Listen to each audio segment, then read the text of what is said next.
બધા બાળકો લખી રહ્યા છે. હું એટલા માટે હું વચ્ચે કોઓર્ડિનેટ કરું છું. આ બાળકો બધા જ એક સરખું વાક્ય લખે છે. પહેલા પોર્શનનું સોલ્યુશન છે, બોલો. આજના ભવ્ય કલા મંચને ખૂબ ખૂબ શુભેચ્છાઓ. પટેલ સાહેબ આપણે વાક્ય લખ્યું હતું. સાહેબ હા પાડે છે ભાઈ. આજના ભવ્ય કલા મંચને ખૂબ ખૂબ શુભેચ્છાઓ. સાહેબ અને નૈનેશભાઈ સાહેબે બંને ભેગા થઈને લખ્યું છે. ખૂબ આભાર સાહેબ. એ વાક્ય છે, જોરદાર તાળીઓથી વધાવીશું. બીજું વાક્ય લખાઈ રહ્યું છે, મ્યુઝિશિયન મ્યુઝિક વગાડો. મ્યુઝિક વગાડો થોડું થોડું.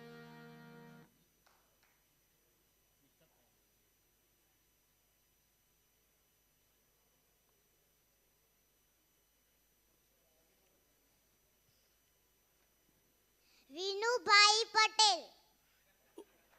આજના ભવ્ય કલા મંચને શુભેચ્છાઓ. નીચે લખ્યું હતું વિનુભાઈ પટેલ.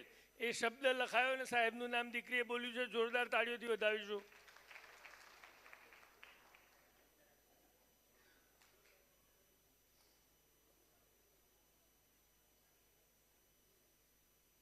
સાહેબનો બહોળો અનુભવ લાગે છે. ઘેર પણ આ રીતે વાત કરતા છે.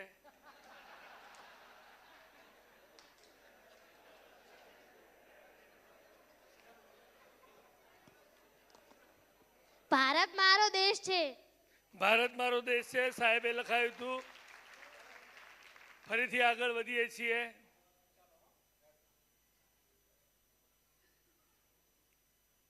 જેના અવાજ મોટા હોય એમણે આવી પ્રેક્ટિસ કરવી.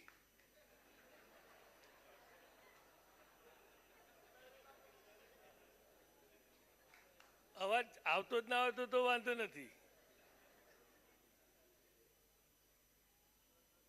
સમજવા જેવી વાત છે કે કોઈ પણ ભાષામાં ભાષા બદલાશે.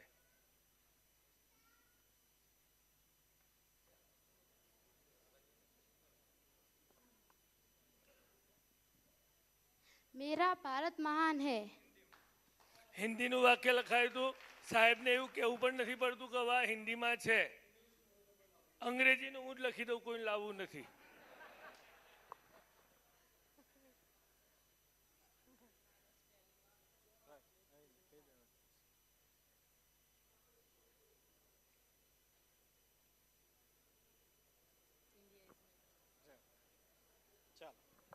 આ છેલ્લું છે. એ પછીની કૃતિવાળા તૈયાર રહેશે. જ્યાં સુધી પડદો પડે ત્યાં સુધી બાળકોને અને એમના ગુરુજીને આપણે બિરદાવીશું.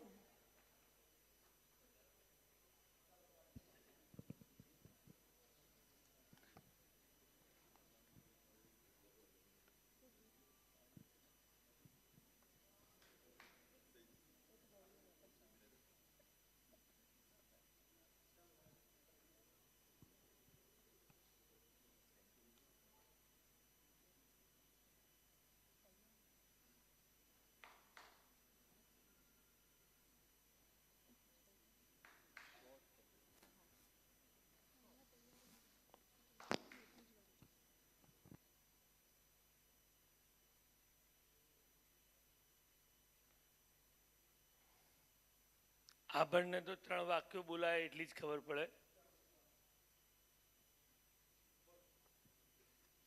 India is my country. India is my country and I am Indian. ખૂબ ખૂબ આભાર. જોરદાર તાળીઓથી વધાવીશું. આ બાળકોને કઈ રીતે વાંચી શકાય, કઈ રીતે સમજી શકાય. આ તમામ બાળકોને તલાટી મંડળ તરફથી દરેક બાળકને 500 રૂપિયા ઇનામ આપવામાં આવે છે. ધન્યવાદ, આભાર. આપને પણ આ કૃતિને ઇનામ આપવાનું મન થાય, કારણ કે આ વર્ષે સ્પેશિયલ સ્કિલ એજ્યુકેશનમાં આ કૃતિ નેશનલ કક્ષાએ પસંદ થઈને દિલ્હી જાય છે. આપણે સાહેબ જેવી તેવી કૃતિ તો લાવતા જ નથી. સરસ કૃતિઓ છે. આનાથી પણ બીજી સારી કૃતિ છે. આ કૃતિ આ જ પેટર્નમાં દિલ્હી જશે. ખૂબ ઓછો સમય જાય એ માટે આપણે વચ્ચે ઇન્ટરેક્ટ કર્યું છે. આગળના કાર્યક્રમ માટે દોરી સંચાર માટે ઉદ્ઘોષક. મહાભારતમાં પહેલેથી જ જેનો ઉલ્લેખ છે, જે શ્રી કૃષ્ણના રોમે રોમમાં, એની રૂહમાં, એની આત્મામાં વસેલી છે, એવા 2 જ પાત્રો મહાભારતમાં, એક વાંસળી અને એક રાધા. ગોકુળમાં કોઈ તને પૂછશે કે કાન, ગોકુળમાં કોઈ તને પૂછશે કે કાન, ઓલે ગોકુળમાં કોણ હતી રાધા, તો શુરે જવાબ દઈશ માધા. તારું તે નામ તને યાદ નહોતું રહેતું એદી રાધાનું નામ હતું ઓટે. ઠકરાણા પકરાણા કેટલા હતા તો એ રાધા રમતી હતી સાત કોઠે. રાધા વીણ વાંસળીના વેણ નહીં વાગે, શિદને સોગંદ એવા ખાધા તો શુરે જવાબ દઈશ માધા.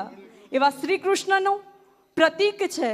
એવા વાંસળી લઈ, વાંસળીની અદ્ભુત કલા લઈ આપ સૌના હૈયાને ડોલાવશે એવા કર્મવીર, કર્મનિષ્ઠ, કર્મયોગી શિક્ષક આપ સૌની સમક્ષ ઉપસ્થિત થઈ રહ્યા છે. જોરદાર તાળીઓના ગડગડાટથી આપણે એમનું સ્વાગત કરીશું. અને હું આશા રાખું છું કે આપના મન અને તન એમના વાંસળીના સુરે ચોક્કસ ડોલશે. કારણ કે વાંસળી એ શ્રી કૃષ્ણનો આત્મા છે, એનું હૃદય છે. અને એના જ્યારે સૂર સંભળાય છે, સૂર રેલાય છે, ત્યારે આપણા હૈયામાં રહેલા તાર પણ ઝૂમી ઉઠે છે. તો આપણે સૌ સાથે મળી અને આ વાંસળીના સૂરમાં ઘેલા બનીએ, વાંસળીને સાંભળીએ. જોરદાર તાળીઓના ગડગડાટથી આપણે વાંસળી વાદકનું સ્વાગત કરીએ.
बात है बहुत खूब नीलकंठ भाई